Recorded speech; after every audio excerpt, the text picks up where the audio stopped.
দুপুরের জন্য রান্না শুরু করলাম। দেখতে থাকুন কি কি রান্না করি। লাল শাক রান্না করব তেলাপিয়া মাছ দিয়ে, সাথে আলু দিব, ভেঙে দিব, শুটকি, সুরি শুটকি, পেঁয়াজ, রসুন, কাঁচামরিচ, বড় মাছ দিয়ে চাল কুমড়া, আলু মিশ্রিত করে রান্না করব। এগুলা দুপুরের আয়োজন। দেখতে থাকুন কিভাবে রান্না করি। এখন গ্যাস নেই, সিলিন্ডারে রান্না করব।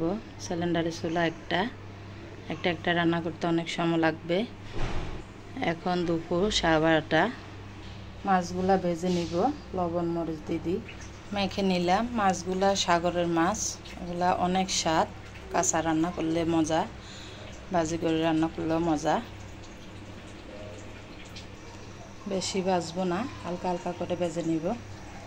এখন ঢাকনাটা দিয়ে দিব, তেল গায়ে পড়বে ছিটকি।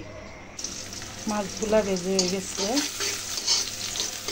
মাছগুলা ভাজি করে নিয়েছি। এখন রান্না শুরু করতেছি। চাল কুমড়াটা আগে রান্না করে ফেলবো, তারপরে শাকটা রান্না করব। সবগুলো দেখতে থাকুন কীভাবে রান্না করি। যারা পারেন না দেখে দেখে রান্না করবেন, দেখবেন অনেক মজা হবে। লবণ দিয়ে দিলাম পরিমাণ মতো।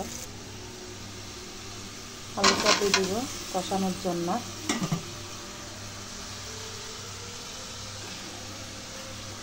চাল কুমড়াটা দিয়ে দিলাম, ভালোভাবে কষিয়ে নেব। কষানোর পরে মাছটা দিয়ে দিব।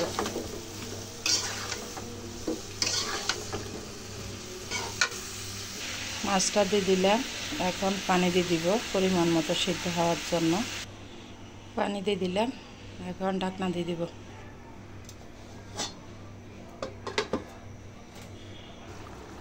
কাঁচামরিচ দিতে ভুলে গেছি, এখন কাঁচামরিচ দিয়ে দিব কয়টা।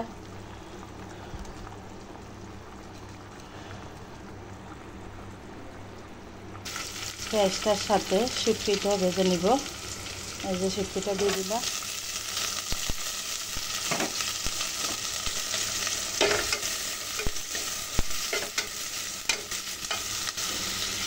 এখন দুপুর 2টা বাজে গেছে। দেখেন নাইলের গ্যাস অল্প অল্প সিলিন্ডারে রান্না করতেছি। পরিমাণ মতো লবণ দিয়ে দিলে শুটকির গ্রান বাইরে হচ্ছে। এখন একটু পানি দিয়ে দিব, লবণ মরিচ হলুদ দিয়ে দিব। এখন তেলাপিয়া মাছটা দিয়ে দিব।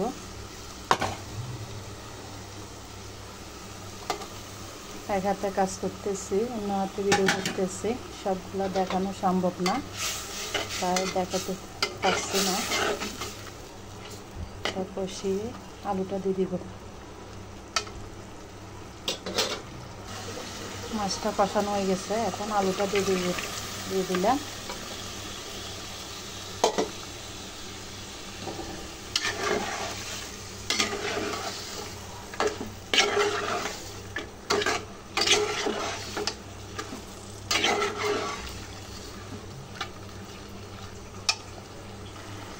এখন কাঁচামরিচটা দিয়ে দিলাম। এখন শাকটা দিয়ে দিব। শাক এক মুঠা অল্প। ভাতও বসাই দিছি। আমার রান্না শেষ। ভিডিওটি দেখার জন্য সবাইকে ধন্যবাদ।